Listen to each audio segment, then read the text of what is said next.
নমস্কার, cooking with মৌমিতাতে আপনাদের সকলকে স্বাগত জানাই। আজকে নিয়ে এসেছি দীপাবলিতে ঝটপট পরিবেশন করার জন্য ভীষণ সহজ আলুর এরকম টিক্কি।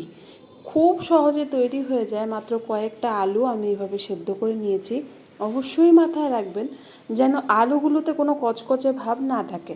এবার এর মধ্যে পেঁয়াজ দিয়ে দিলাম। পেঁয়াজগুলো একদম ঝিরি কেটে রেখেছিলাম, সেটাই দিয়েছি। সামান্য পরিমাণে একটু নুন দেওয়ার সাথে সাথেই গোলমরিচ গুঁড়ো কিন্তু এখানে পড়লো হাফ টিস্পুনেরও কম। তার সাথে ধনিয়া পাউডার অবশ্যই করে এখানে দিতে হবে। ধনিয়া পাউডার মানে ধনিয়ার যে গুঁড়োটা বাজার থেকে আমরা কিনে আনি সেটাই গেল 1.5 টেবিল চামচ।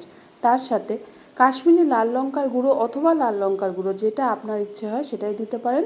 হাফ টিস্পুনের মতন। বেসনটা কিন্তু আমি এখানে মেপে দিইনি, যতটা আমার লাগবে মনে হয়েছে দেওয়ার সময় ততটাই আমি ব্যবহার করেছি। কাপের হিসেবে হাফ কাপ। আচ্ছা, এর মধ্যে কিন্তু আমি দিয়ে দিলাম প্যাকেটের যে জোয়ান থাকে সেটাই কিন্তু হাতে ডলে এর মধ্যে আমি দিয়ে দিয়েছি। এবার এগুলোকে মাখা শুরু করলাম কাঁচা লঙ্কার সাথে সাথে। ঝালটা যে যেমন পছন্দ করেন সেরকম ব্যবহার করবেন। এর মধ্যে ধনেপাতা কুচি পড়লে পরে কিন্তু খেতে খুব ভালো লাগে, যদিও আমার কাছে ছিল না বলে আমি দিইনি। তো হাতে একদম মিহি করে এভাবে কিন্তু আমি মেখে নিয়েছি। অনেক সময় আলুর চপ খেতে বা বাড়িতে বানাতে খুব ইচ্ছে করে, কিন্তু সময় সাপেক্ষ ব্যাপার বলে অনেকেই কিন্তু জিনিসটা বানাতে পারেন না বা সময়ের অভাবে করে ফেলা হয় না। তো আজকে যেই রেসিপিটা নিয়ে আসলাম সেটা কিন্তু আপনারা আলুর চপের বিকল্প হিসেবেও ব্যবহার করতে পারেন। আলুর টিক্কি বলা হয় এটাকে। খেতে ভীষণই সুস্বাদু হয়। কি বলবো, দেখুন বানানো কত সহজ। আপনাদের সাথে গল্প করতে করতে আমার কয়েকটা তো এখানে তৈরি হয়ে গেল। হাতের চেটোতে একটু তেল লাগিয়ে নিলে খুব সুবিধে হবে। এভাবে কিন্তু ভীষণ সহজে এগুলোকে এক এক করে আপনারা বানিয়ে নিতে পারেন। আমি এবার এগুলোকে তৈরি করে এক পাশে রাখলাম। এবার কড়াইতে আমি দিয়ে দিচ্ছি তেল। তেলটা আপনারা সাদা তেলেও ভাজতে পারেন, আবার সর্ষের তেল খুব ভালো মতন গরম করে নিয়ে কিন্তু এটা আপনারা ভাজতে পারেন, সেটাও খুব ভালো হয়। যেহেতু এগুলো একটু চ্যাপ্টা আকৃতির হয় সেজন্য ডুবো তেলের কিন্তু একদমই দরকার পড়ে না। আমি এখানে অল্প তেলে দেখুন খুব সহজেই এটাকে ভেজে নিচ্ছি।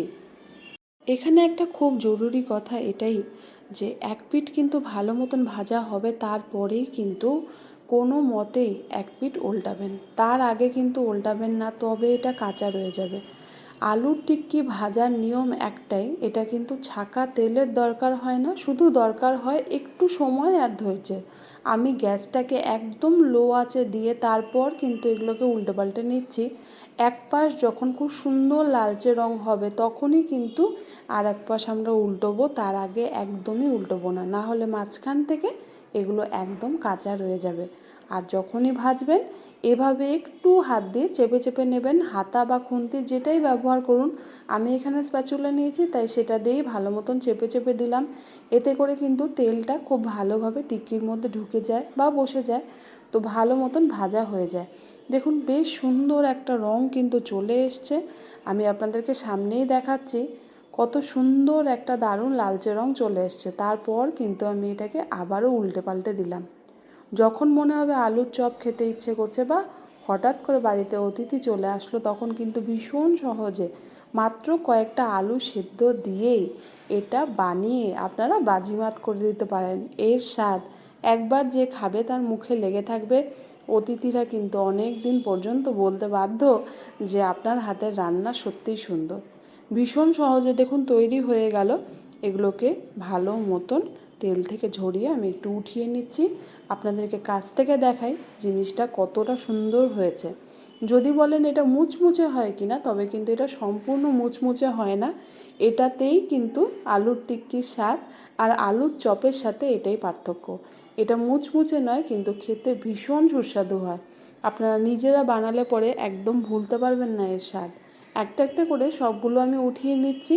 তেল ঝরিয়ে ভালো মতন কিন্তু এটাকে উঠিয়ে পরিবেশন করব। এভাবে একটা একটা করে সমস্তটা আমি তুলে নিয়েছি। প্রত্যেকটা আলুর টিক্কি এখানে কিন্তু ভীষণ সুন্দরভাবে তৈরি হয়ে গিয়েছে, একটাও গায়ে গায়ে লেগে যায়নি। এভাবে তেলটা ঝরিয়ে নিয়ে তারপর কিন্তু প্লেটে আমি রেখে দিয়েছি।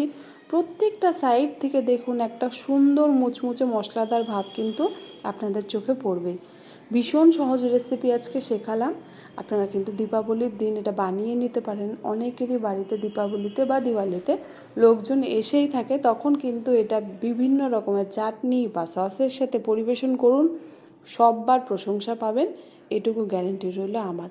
বন্ধুরা, সকলের কাছে অনুরোধ, যদি আমার রেসিপিটা ভালো লাগে তবে কিন্তু অবশ্যই করে একবার লাইক করতে হবে। তার সাথে সাথে কুকিং উইথ মৌ এই চ্যানেলটাকে আপনাদের সাবস্ক্রাইব করে দিতে হবে, আর অল বাটন প্রেস করতে কিন্তু একদমই ভুললে চলবে না। ধন্যবাদ।